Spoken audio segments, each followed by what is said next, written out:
vraiment excellent comme film, La Grande Vadrouille. Hein. Je suis d'accord. Je me demande où ça a été tourné. Aucune idée. Hein. La Grande Vadrouille, je vous explique. Vous êtes qui, vous, en fait?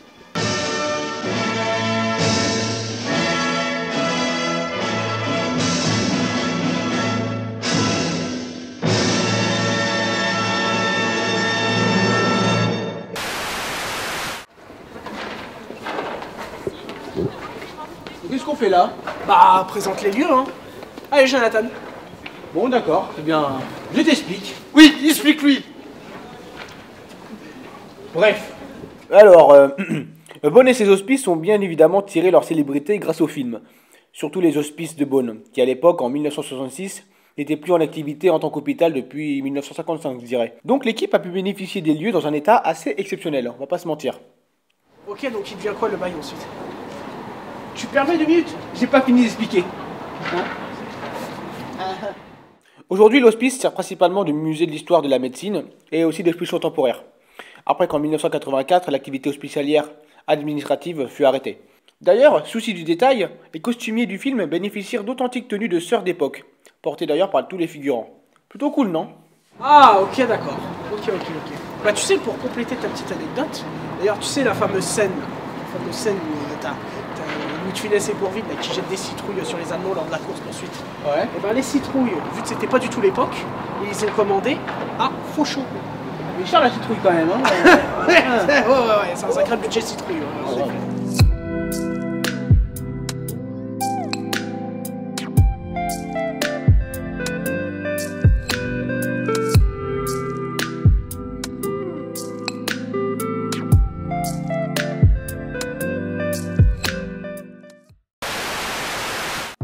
Bon, bah moi, Konata arrêtera de se mamer avec sa bouteille. Bah attends, Jonathan, tu peux pas venir en Bourgogne et repartir sans une bouteille au moins. Pas faux. Mais je suis en train de me dire quand même, les acteurs de La Grande Vadrouille, ils ont dû bien s'éclater ici quand même. Et ben justement, je t'explique. Très souvent, les acteurs ont bien profité des caves bourguignonnes. Louis de Funès a même acheté plusieurs bouteilles. On a commandé du Meursault et du Volnay, si ça peut vous... si vous êtes curieux, si vous voulez savoir. Ah non, j'en commandais plus que ça, moi. Mais l'acteur qui en a profité le plus, devine, c'est Terry Thomas, alias Bean Moustache. Vous aimez bien tout ce qui est bon. C'est très mauvais.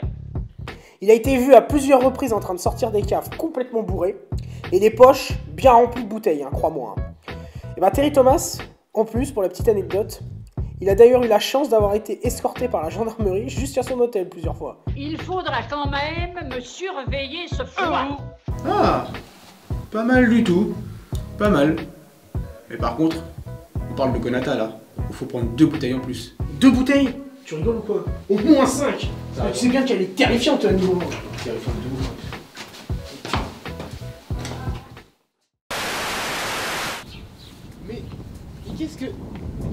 Mais qu'est-ce qu'on fout là encore? Ils sont vraiment pas ouf les effets de montage hein, chez JM. Et c'est vrai, c'est à toi d'expliquer, poteau.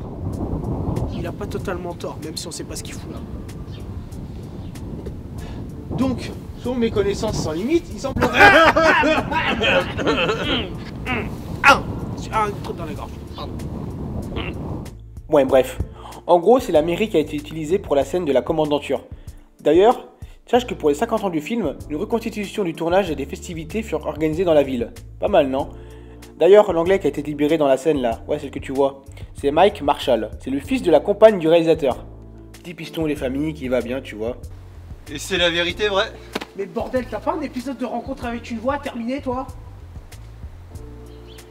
À ce propos, il sort quand le prochain épisode?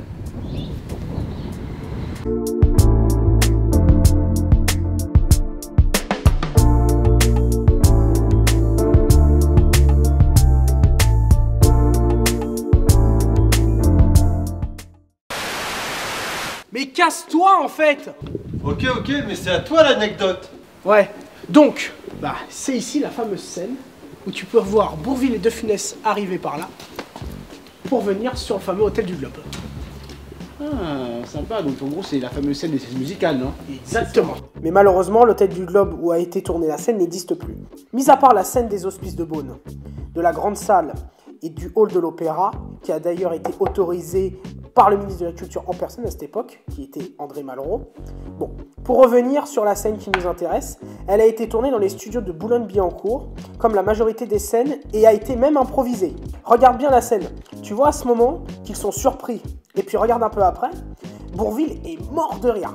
Sympa l'anecdote. Un peu triste, mais ça passe. Triste, mais sympa. Au fait, il sort quand le prochain rencontre avec une voix? Justement, il sort le...